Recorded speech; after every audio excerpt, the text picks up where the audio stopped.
Ladies and gentlemen, welcome to Summit Neuroflow, where we sharpen your tools for the upward journey and help you conquer life's summits through elements of neurology, elements of psychology, elements of philosophy, and biological principles. Join us today as we discuss exercise and how it optimizes your neurochemistry, how it optimizes your psychological state. And stick around to the end because I'm actually going to give the parameters so that you know exactly what to be doing and time and intensity to go ahead and maximize the psychological effects that exercise gives us. Okay, so this is going to be a very interesting discussion because I think it's worth looking into a little bit further. We need to change the paradigm. Let's call this lifestyle versus pill. Short term versus long term, instant versus prolonged gratification. Okay. So we are very used to in our society taking a pill to modulate our psychological state or consuming drugs such as caffeine, alcohol, anything to modulate our neurochemical state. Let's change that paradigm because our body has everything it needs. We just need to participate in the right activities. If you want to experience the right neurochemical balance to optimize work, to optimize the, let's say, mental acuity, mental sharpness that you want throughout your daily activities, if you want to offset symptoms of depression, anxiety, your body has everything it needs. We just need to do the right activities. And exercise just so happens to be one of these. So I'm going to go into the mechanisms by which exercise can modulate your psychological state. Okay, so the paradigm shift. Basically, I'm making the assertion that exercise and its effects can be longer lasting than taking certain drugs. Now, this would even apply to a clinical population. So, quick disclaimer, this is not medical advice. While I am a licensed healthcare practitioner, doctor of physical therapy, I am not making any medical advice, any medical suggestions in this video. This is purely for entertainment purposes. Okay, nice. The paradigm shift is that top-down modulation might not be as long-lasting as bottom-up, meaning exercise introduces a challenge to the body. Your body then produces all the chemicals you need to have the most optimal psychological state. So this is a challenge. This is a challenge to the current medical model, basically, which suggests that you are at a biochemical deficit and you need to introduce the chemical exogenously so that you can reach the optimal psychological state. I'm challenging that. The primary assertion that I'm making is that we can foster longer-term changes, build a stronger structure, build a stronger foundation through lifestyle modulation. Now, that being said, medication does have its place. I'm not anti-medication by any means. I'm not a woohoo kind of guy, and I see that medication can definitely help those acute cases of severe depression, severe anxiety.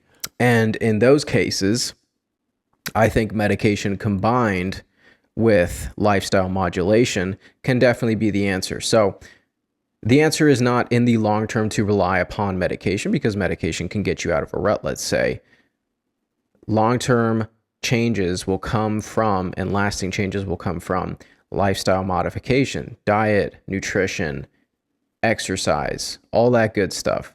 A key principle to understand with regards to human neurochemistry is going to be the equal and opposite effect that occurs as a result of taking in exogenous, whether that be pharmaceuticals or hyperstimuli. So if I introduce a high level of dopamine, let's say through scrolling on social media, there's going to be an equal and opposite effect where you get the initial spike of dopamine, then there's going to be a crash. Dr. Anna Lembke talks about this a lot in her book, Dopamine Nation, and she characterizes it as gremlins pushing on a lever. Okay, so when the gremlins push on the pleasure side of the lever, the opposite side goes up, and that's exactly what happens in your neurochemistry. So when you get a boost in dopamine, as time goes on, there will be a sudden drop that will be equal in magnitude to the initial spike. Okay. So the same applies to taking exogenous pharmaceuticals. You take things to boost serotonin, there will be an equal and opposite effect. You take things to boost other neurotransmitters, the same principle is going to apply, which is, again, I'm not anti-medication, but it does need to be noted that these things do not lead to lasting change. These exogenous chemicals do not lead to, let's say, things that are sustainable. It's not a cure if it requires that you continuously take it. So this is just, let's say this is a bit of a critique of modern pharma, okay? So before we get into the effects of exercise on psychological and neurological health, I do want to talk about the various regions of the brain that would be of concern to us if we're trying to understand our reward pathways, understand what makes us feel in our most optimal psychological state. The first one, and this is very applicable to basically everything in the modern era that affects motivation, that affects the sensation of reward. This is the mesolimbic system. Okay, so when talking about the mesolimbic system, we need to understand two key regions: the ventral tegmental area, which is located in the midbrain, and the ventral tegmental area then will project to the nucleus accumbens. Okay, so when the ventral tegmental area receives stimulus from the outside world, it secretes dopamine. That dopamine is then sent to the nucleus accumbens, where there are wide projections to various regions of the brain. But this pathway is one of the most important to understand, because this is the central pathway that's involved in how we perceive and experience reward. And we're going to get into what happens to this particular pathway with what's called chronic exercise. So individuals who are frequently exercising will see certain effects to this mesolimbic area. Also, of note is how the brain circuitry often connects various different regions, such as the nucleus accumbens has projections out to the amygdala. It has projections out to the hippocampus. And so, for example, when you experience an increase in dopamine to the nucleus accumbens, the hippocampus will get involved to help you remember that this particular experience, the activity that it is that you're doing, is rewarding. Okay. And just to clarify here too, the neurotransmitter dopamine is not a neurochemical of pleasure. It is a neurochemical of pursuit. So that's what the most recent literature is saying about it. And that's a clarification that should probably be had, because if you go on the internet, anywhere in the self-improvement community, everything's like Dopamine. Oh my god, dopamine.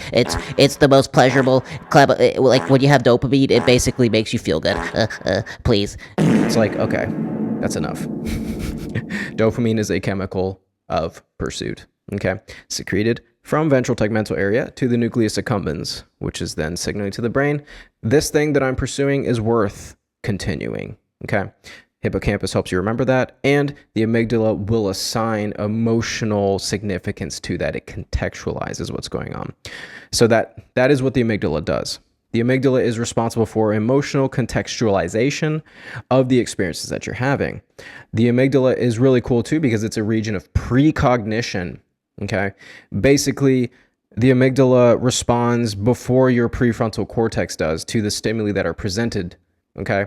That means that you get an initial sensation of, oh no, this is scary, or this is rewarding and I should keep doing this. The amygdala makes split judgments, which has its pros and cons. The amygdala is primarily there to keep you safe. The amygdala is a very important region for, let's say, survivability. Okay.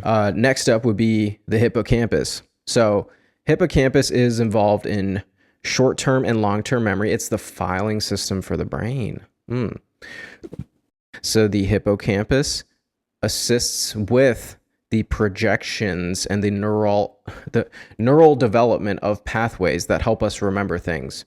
The hippocampus communicates with the amygdala So it can help contextualize things. So if you have a certain experience, the more emotional that experience was, the higher the height of that emotion, the more likely you are to remember things. Another thing too is repetition. The more repetitious something is, the more likely you are to remember it. These are actually great methods for learning. So if you want to learn something, increase the emotionality of the thing that it is that you're learning. Attach it to something that is meaningful to you and repeat the crap out of that thing so you can actually remember it. The next region is the prefrontal cortex. Okay, this is the executive functioning region of the brain. It's situated up at the front. So the prefrontal cortex is involved in assigning meaning to the stimuli that you are experiencing. It helps you, let's say, what does this mean to me is kind of the thought process behind what happens in the prefrontal cortex. It's involved in the decision making, more complex upper level thinking, okay? Integrating all the sensory experience. Another key region that we really need to know for how exercise impacts psychological health is the HPA axis. That is the hypothalamic pituitary adrenal axis, HPA axis. So the hypothalamus acts as a barometer detecting what's going on in our immediate environment, okay? So if something is stressful, the hypothalamus will secrete corticotropin, releasing hormone, okay? CRH. That's going to signal to the pituitary gland. Oh my gosh, there's something stressful going on. It's time to release ACTH. That is adrenocorticotropic hormone. ACTH. This hormone then prompts the adrenal glands, these little hats that sit on top of your kidneys, to produce cortisol. Bing, bing, bing, bing, bing. Everybody knows what cortisol is. Oh my gosh, it's cortisol, the stress hormone. Like when you get stressed out, like cortisol makes you feel bad about things, and it's not good. Too much cortisol makes you sick. Oh my gosh, cortisol. Everybody talks about cortisol. Okay, that's enough. All right. Cortisol is actually a very necessary hormone in the body because it helps us mobilize glucose so that we can respond to a stressor. If you needed to run from something, hypothetically, without cortisol, you wouldn't be mobilizing glucose so that you could create ATP, so that the muscles could contract, so that you could run. So cortisol is very necessary. Cortisol raises blood pressure so that you can get the blood pumping to the muscular tissues. And overall, very necessary hormone in the body. So it's not all bad. However, cortisol in sustained levels is not great for the body because it is degenerative, okay? So we're going to go into a little bit further on how the HPA axis is modulated by exercise, okay? Up next is the vagus nerve. So exercise actually impacts the vagus nerve. So what is the vagus nerve? It's the wandering nerve. It is the chief nerve involved in the parasympathetic division of the nervous system. You have two divisions primarily. You have the sympathetic or fight or flight, and you have the parasympathetic rest and digest. Oh, whoops. So that's what happens when you digest. When you're digesting, you get a little. Okay. So the vagus nerve is the chief nerve that helps regulate parasympathetic function. Okay. So that helps us with decreasing blood pressure. That helps us relax, leading to overall physical and psychological well-being. Let's talk about the gut microbiome. Okay. Mental and physical well-being. Did you know that you live with approximately 100 trillion of these little bugs in your gut? You have way more bacteria in your body than you do cells produced by your own body. So you're never truly alone. You always have little bugs in your gut, okay? So this gut microbiome has a massive impact on your overall wellness, on your overall psychological well-being, because these little bugs secrete various byproducts as they break down the foods and the fibers that you eat, okay? Exercise modulates your gut microbiome. That leads to psychological well-being. Skeletal muscle is under voluntary control, so that is contractile tissue. Think about your quadricep muscle. When you extend your knee, when you straighten your knee, that is skeletal muscle that is allowing you to do that. It's not smooth muscle. Smooth muscle can be found in basically all of the vessels lining your body. Smooth muscle is not under voluntary control. Skeletal muscle is, okay? Through regular exercise, skeletal muscle hypertrophies. Skeletal muscle leads to systemic changes, okay? So contracting skeletal muscle, as we will find out shortly, actually has wider systemic effects than just, let's say, muscle hypertrophy, okay? Let's get ready to rumble, okay? Because, look closely, there are so many mechanisms to be aware of when it comes to how exercise impacts your mental health, how exercise will maximize your psychological well-being, okay? Let's get into that, because when it comes to optimizing brain function, optimizing neurochemical balance, exercise is a huge, huge thing, okay? Every good medical practitioner discusses the mechanism of action. You need to know the mechanism of action behind the dose that you're taking, behind the medication that you're taking, behind the supplement that you're taking. Exercise has multiple widespread mechanisms of action. So let's go into those mechanisms of action and how exercise improves mental, psychological well-being. Number one, preferential cerebral blood flow. Okay. When you exercise, it has been noted that there is a significant increase in blood flow to your prefrontal cortex. It has been noted that there is significant blood flow increases to different regions of the brain, and this occurs due to increased nitric oxide, increased VEGF, okay? I'm not talking about vegetables here, okay? We're not talking about broccoli. We're talking about VEGF, that is vasculoendothelial growth factor, which basically increases the capillary density to various regions of the brain. So for example, if I exercise, that's going to increase the VEGF secretion to prefrontal cortex. And we know that the prefrontal cortex is responsible for executive functioning. Therefore, with chronic exercise state, with being in a chronic exercise state, you are much more likely to have an improvement in your executive functioning, okay? Nitric oxide secretion, that leads to dilation of all of your vessels, and this happens specifically in the brain, which leads to improvements in cognition.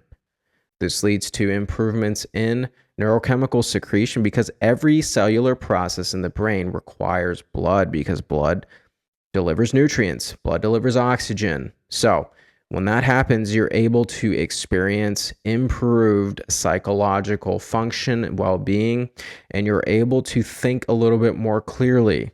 Neuroplastic changes, let's go. Okay, so when we talk about what happens in the brain post-exercise, BDNF, brain-derived neurotrophic factor, is what they call fertilizer for the brain. BDNF, when secreted in higher levels due to exercise, because this is an effect of exercise, basically improves neuronal survivability. Okay, so if you have an increase in neuronal survivability, basically learning is improved. Okay, so the things that you learn, the neuronal pathways that are involved in that learning are much more likely to survive. Therefore, you'll be able to actually remember these things a little bit better. In addition to that, let's say that you're trying to form a new habit. Neuronal survivability has been increased due to the increased BDNF. So the neuronal pathways associated with this new habit that you're trying to form are actually going to solidify. Exercise is a huge fertilizer for self-improvement for this very reason, okay? Okay, so beyond neuroplastic changes, we also have something called myokine release, okay? We have two key myokines that I was studying that I came across in the literature.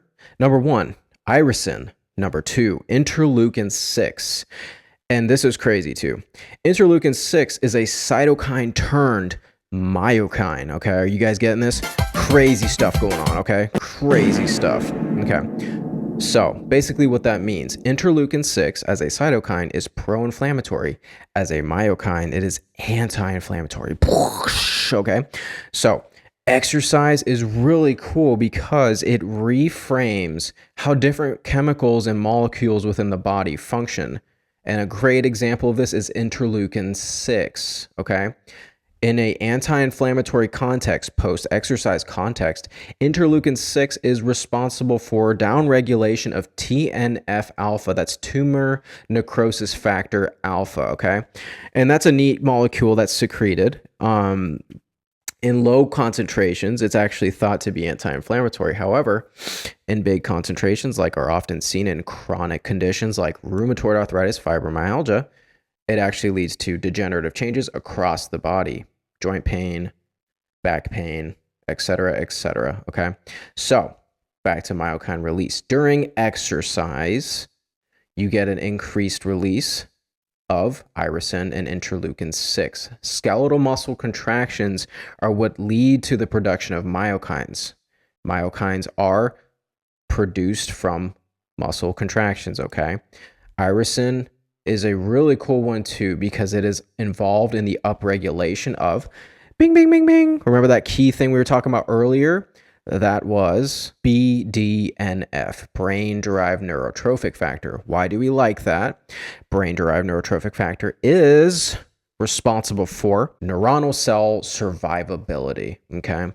That's awesome. Again, in the self-improvement community, let's relate this back, guys. In our upward journey, we want neuronal cell survivability. As we try to take on these healthy new habits, this is a key thing in the feed-forward mechanism, meaning the momentum is huge from exercise, leading to myokine release because the myokines impact BDNF, which impacts our ability to build new pathways in our body. Therefore, it's easier for you to take on new healthy habits, new self-improvement habits, because it's easier for you to rewire your brain. HPA axis modulation. You guys remember the HPA axis we talked about earlier this video. That's the hypothalamic pituitary adrenal axis. Okay, and there's interplay here. Remember this. The vagus nerve, the chief nerve involved in parasympathetic drive. Vagal tone, which is another way of saying parasympathetic drive, is increased following exercise. So when you exercise, the vagus nerve is stimulated, bringing down the activity levels of the hypothalamic pituitary axis. This decreases hyperactivity, which is linked to stress, anxiety, depression, leading to, guess what? Improved psychological acuity, improved mental health, decreased symptoms of anxiety. Up next, guess what, guys? When you exercise, you're getting high. Really. No, seriously. When you exercise, you're getting high. Not only off of the classical runner's high, the endogenous opioid system. Instead, we're actually getting high off of very similar to THC-like compounds. The endocannabinoid system, okay? There's a molecule here that we need to chat about. It's called anandamide, okay? Anandamide enhances your mood, reduces symptoms of anxiety because it binds to certain brain receptors, promoting a sense of well-being. Anandamide is a very cool one, okay? It very much mimics kind of what a THC molecule would do, but here's the kicker. You're not introducing anandamide via top down where you're smoking weed. It's coming bottom up, okay? So that's from peripheral muscle tissue. That is from basically your body's own production of this molecule. So you're not going to get the initial spike and then the equal and opposite crash in that mechanism that I discussed earlier. Okay, gut-brain axis modulation, all right? So we were talking about those little bugs in your gut earlier, the gut microbiome.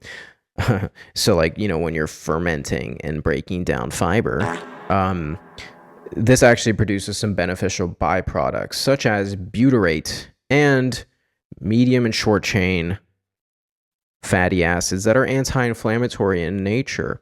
What you do note, and what the literature suggests in chronic exercises, is that there is a diversity increase in bacterial cultures, specifically more beneficial strains, the ones that produce things like butyrate, which is very beneficial. Additionally, we'll notice that with chronic exercise, you're going to increase gut motility. Basically, you're impacting peristalsis, which is the process of pushing the poopy out. So, gut motility increases, and you get basically what you're left behind with is more beneficial strains, lactobacillus, bifidobacterium cultures that produce beneficial byproducts for you. Okay. Additionally, when you have an increase in beneficial strains, this impacts the vagal tone. You remember when we were talking about the vagus nerve earlier? Yes. This is going to have an impact on the vagus nerve. It's going to increase parasympathetic drive, putting you more at ease, more in that rest and digest state, okay? And the beauty of being in more of a, let's say, increased vagal tone state is that when you encounter daily stressors, they are less likely to knock you off your horse, per se. They're less likely to send you into an anxious rut because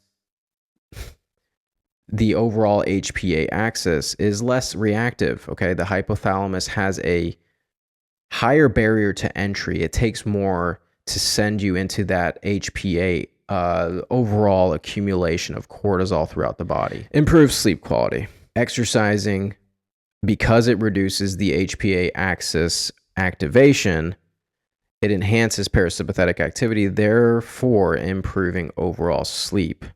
It's also been noted that exercise allows you to stay in REM sleep longer, and it improves the quality of the REM sleep. Exercise clears sleep disruptors. It helps you secrete out bad byproducts that are basically left behind during cellular activation. When cells produce byproducts, those things can impact sleep, and exercise helps us get rid of those. It helps us clear crappy byproducts. So let's talk about cognitive reframing.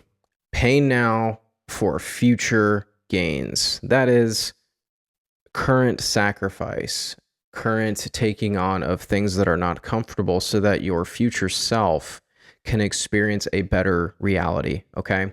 Exercise isn't comfortable. Exercise isn't easy to do. It takes a lot to get to the gym sometimes. On a full 40-hour schedule during the week, it's hard to get to the gym. Whether you do it before work or after work, it takes significant effort to get your butt in the gym. However, noting the feed-forward mechanism, noting the momentum that happens when you exercise, increased dopamine secretion, improvements in connectivity between the ventral tegmental area, nucleus accumbens, and you just generally feel better because there's literally more chemicals that allow you to pursue the particular activity that you're doing. We need to have a cognitive reframing. You are building your future self. When you exercise, it increases the likelihood that you will exercise again, which will then flow into other areas of your life because you're literally rebuilding your cognitive framework. You're rebuilding your psychological network. You're improving your proclivity towards experiencing positive emotion. Exercise can help us reinterpret discomfort, okay? Not only through that rewiring process and the increased overall neurochemistry, such as things like dopamine, serotonin, increasing your likelihood to feel good during discomfort, but we're basically creating an internal monologue that says, I can embrace discomfort, and when I do, there is a future reward. Take that entire mentality shift and apply that to so many other areas in life, and it's no wonder that they say exercise is the gateway drug to self-improvement. It is this very principle right here. Focus on long-term rewards, okay? Short-term stuff often has shorter lasting effects. Long-term will lead to lasting changes neurochemically overall. Okay, Last but not least, as promised, let's talk really quickly about exercise parameters. I'm not going to, let's say, be highly specific about this, okay? This is a very gross approach, meaning a very non-specific, just get your butt in the gym to experience these psychological benefits type of approach, okay? You probably want to work with an exercise professional, an exercise physiologist, a doctor of physical therapy. Maybe you want to work with a certified personal trainer to help you, let's say, taper this a little bit more specifically to you. However, these are gross recommendations for somebody who is just looking to get into the gym to get the psychological benefits of exercise, okay?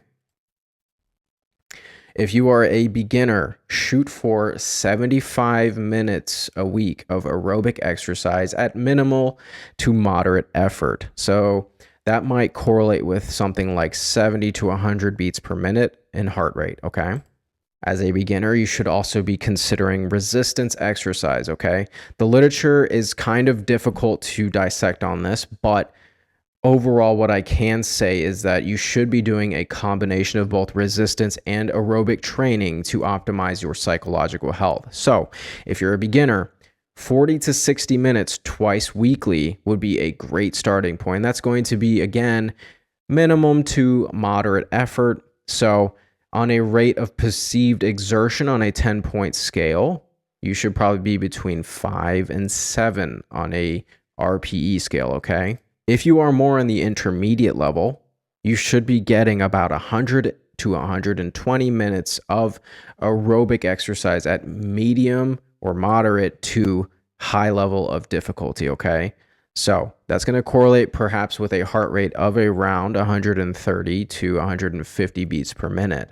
An intermediate approach to resistance training, 60 to 90 minutes of resistance training 3 times weekly, okay? Intermediate resistance, meaning the level of intensity, again, kind of like the aerobic, will be moderate to hard effort, okay? On a rated perceived exertional scale, that should be, let's say, between a 7 and an 8. That would be a really good point for you to be at. For the advanced people, for you chronic exercisers already who are, let's say I've reignited the passion and you're very excited after watching this video. Excuse me. Okay, 150 minutes plus a week. So you can do anywhere between 150 to 250 minutes a week of aerobic exercise that is at moderate to hard effort, okay? So that's anywhere between 70 to about 85% of your maximum heart rate. And to calculate that, it's 220 minus age times 0.75 to 0.85, okay, if you want to calculate your maximum heart rate. And for you advanced people, resistance training should still be a part of this. So 90 to 120 minutes, 3 to 4 times weekly at moderate to hard effort. On an RPE scale, that's going to be between 7 and 9 out of 10. Exercise produces lasting effects. Exercise helps us rebuild a psychological foundation that can last, okay? We are stepping away from top-down modulation, meaning you're taking a pill so that you can feel better. Instead, we're trying to tap into something a little bit deeper, a model that is more sustainable. Exercise is a huge component of this, okay? Exercise changes so much. It speeds up your entire process of self-improvement. When you exercise, massive changes happen, neurologically speaking. When you exercise, you feel better overall, and it increases your abilities to participate in other feel-good activities. Exercise truly is the gateway drug to self-improvement, okay? Exercise enhances that neuroplasticity, enhances overall life satisfaction. Consider using exercise as medicine, okay? Now, this is going to go for both clinical and subclinical populations. So whether or not you have anxiety-related symptoms or depressive-related symptoms, you should definitely consider using exercise as a self-improvement tool. And again, not medical advice, but for those who are dealing with and have been diagnosed with anxiety and depression, exercise has been shown over time for mild to moderate cases to be 1.5 times more effective. Consider it, okay? Ladies and gentlemen, thank you so much for joining me on Summit Neuroflow today. This is a lot of content to cover. There are so many mechanisms behind what happens when you exercise to improve overall psychological well-being, how it improves cognition, how it improves basically every neurological function. Use this episode as motivation the next time that you are considering going to the gym. Remember how exercise impacts your overall well-being, your psychological health, and let's generate waves in the self-improvement community. Let's generate waves overall in society, taking us away from the pill for every ailment mentality, taking us away from short-term gratification. Your psychological health, your psychological well-being, even if you are not in the clinical population dealing with clinical levels of depression, anxiety, your psychological well-being is something that you build over time. If you want to perceive the world in a way that is sharp, if you want to perceive the world with increased positive emotion, then exercise could definitely be one of the pieces of that puzzle. Thank you for joining me on this part 1 of lifestyle versus pill. We're going to tap into other areas of self-improvement next time. There are many other areas in this lifestyle versus pill series that we will be tapping into. So if you're interested in more of this content, then go ahead and hit that subscribe button and stick around for the next coming episode, okay? Cheers, and thank you for joining me on Summit Neuroflow.